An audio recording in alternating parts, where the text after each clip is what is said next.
I am very pleased to be with you again at the 6th European Political Community Summit. I thank the Prime Minister of Albania, my dear friend Mr. Edi Rama, and all those who contributed to organizing the summit.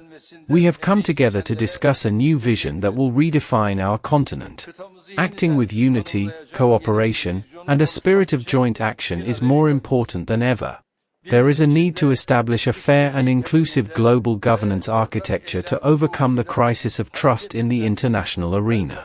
This transformation will be built on the principles of indivisibility of security and a more equitable sharing of prosperity. As Europe, we must first start this transformation at home. There are many areas with enormous cooperation potential such as defense industry, energy, transportation corridors, connectivity, supply and value chains, digital markets, and critical minerals.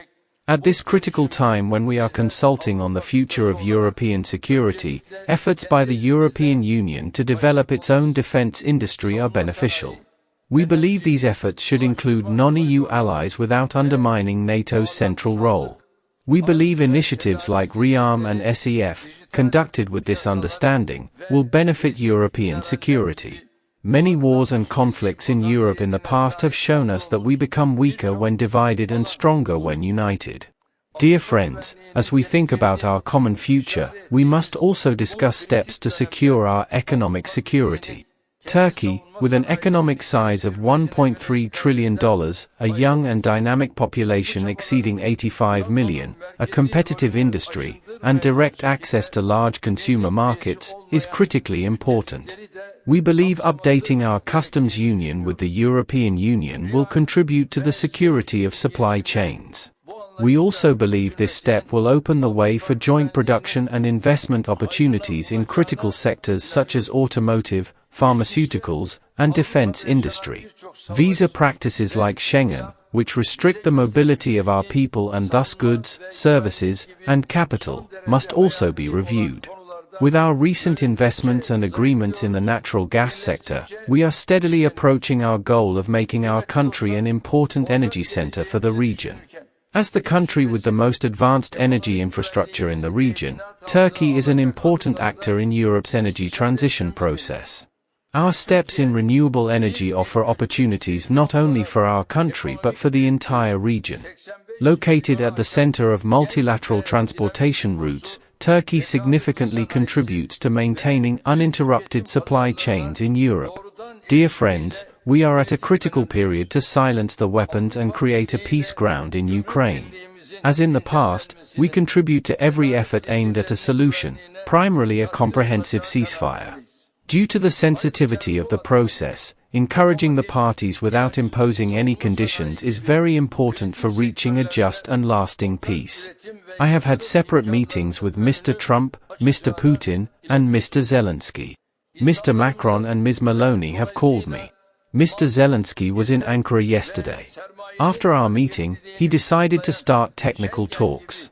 Since March 2022, an important window of opportunity has opened to stop the bloodshed.